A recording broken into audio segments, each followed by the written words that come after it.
পেটে আসছে রে, সন্তান যখন আমার পেটে আসছে তখন আমি বুঝছি নবীরে কতটুক আল্লাহ রাব্বুল আলামিন ভালোবাসে।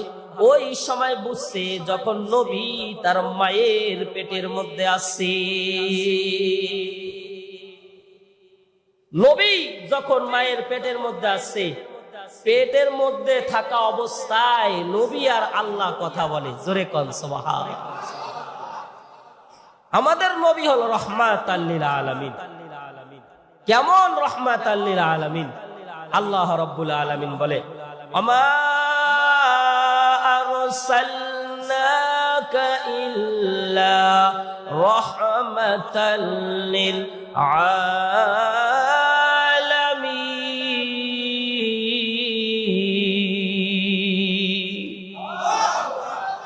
আম্মা জানা আমেনা বলে,